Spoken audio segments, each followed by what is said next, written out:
গত ৬ মাস আগে সামাজিক যোগাযোগ মাধ্যম ফেসবুকের মাধ্যমে গোপালগঞ্জের মেয়ে সীমার সাথে পরিচয় হয় চীনা নাগরিক লিউ সিলিয়ানের।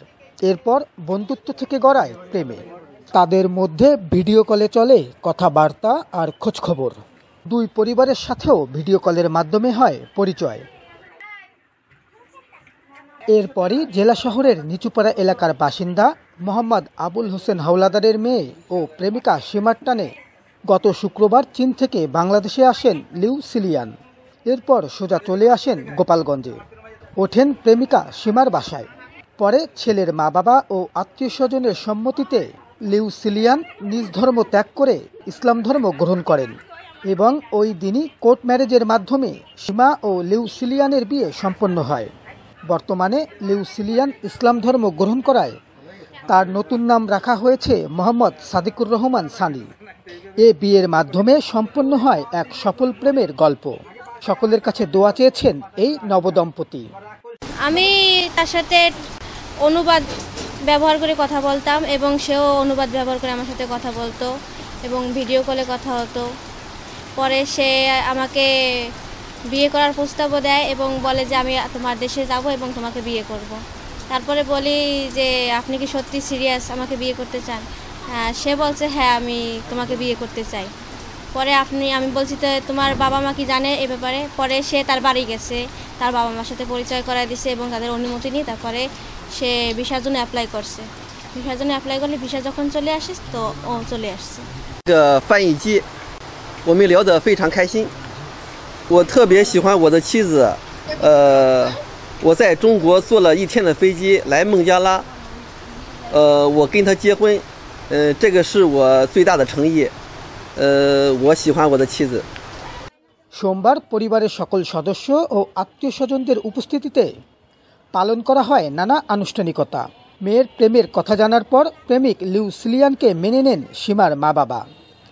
মেয়ের সুখের কথা চিন্তা করে বিয়েতে সম্মতি দিয়ে তা সম্পন্ন করেন।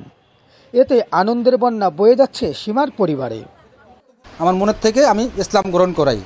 ইসলাম গ্রহণ করার পরে আমি তাকে কোর্টে এডিবিট করাই কামিন। তারপর আমি আমাদের মুসলমান ধর্ম হিসেবে তাকে ইসলাম গ্রহণ করার পরে আমি আবার কাবিন রেজিস্ট্রি করাই। আমি দুইটাই করেছি এটা। আর দ্বিতীয়ত আমি দোয়া করি আল্লাহর কাছে যেন আল্লাহ তার মনের আশা পূর্ণ করে এবং সুখ শান্তিতে যেন থাকতে পারে, এটি যেন আল্লাহ আমাদের উপরে রহমত করে। সব মিলে আমার মেয়ে চলে যাবে সেটাই আমার খুব কষ্টই লাগছে। আর তারপরে আমার মেয়ে বিয়ে হয়েছে, আমার মেয়ের সুখেই আমার সুখ। এইটাই আমার আল্লাহর কাছে এটাই কামনা যে আমার মেয়ে সুখে থাকলে আমি সুখে থাকবো। আর আমরা প্রথমে বিশ্বাস করতে পারি নাই যে চীনা কাউকে পছন্দ করেছে, আর সে যে আসছে সেটা আমরা বিশ্বাস করতে পারি নাই। সে যখন গোপালগঞ্জ আসছে তখনই আমরা বিশ্বাস করতে পারছি যে সে আসছে। পরে সে বিয়ের প্রস্তাব দিচ্ছে, আমাদের কাছে আসছে। আমরা আনন্দিত। আর আমরা সেরকম আয়োজন করি নাই, ঘরোয়াভাবে আমরা আয়োজন করছি আর কোর্ট ম্যারেজ করছি। ওর মানুষ ভালোবাসা টানে এতদূর চলে আসছে, তার গুরুত্বটা আমরা দিয়েছি যাতে সে গুরুত্বটা পায়। আর বোনের ভালোবাসা আমরা বিবেচনা করছি, তাই কারণে স্যাক্রিফাইস করতে হবে, কেননা বাংলাদেশে তো সে থাকবে না, তাকে নিয়ে যাবে। কষ্টও হচ্ছে আবার আনন্দও হচ্ছে। এদিকে চীনা ওই যুবক ও জামাইকে দেখতে সীমার বাড়িতে ভিড় করছেন আত্মীয় স্বজন ও পাড়া প্রতিবেশী। বিয়ে হওয়ায় এই নবদম্পতিকে খুশি হয়ে করছেন দোয়া, যাতে তাদের বিবাহ জীবন সুখের হয়।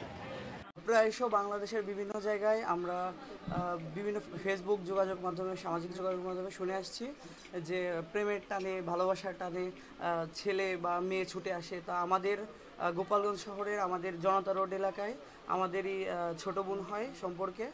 তো এখানে চলে আসছে সুদূর চীন থেকে। এটা জেনে আমরাও দেখতে চলে আসছি যে এখানে কি হচ্ছে আসলে। আমরা ছেলেটারে সামনে দেখে আমাকে এখন আর খুশি নাই, আমরা খুবই খুশি। আর আমাকে ভাগ্য যে এত দূর আমাদের টাইনে নিয়ে যাবে আমরা কোনোদিন কল্পনা করিনি। বরিশাল থেকে দেখতে আইছি জামাই কিরকমের। চীনের মানুষ তো বাস্তবে দেখি নাই, এখন দেখার জন্য বরিশাল থেকে, বাস্তবে দেখার জন্য বরিশাল থেকে আইছি।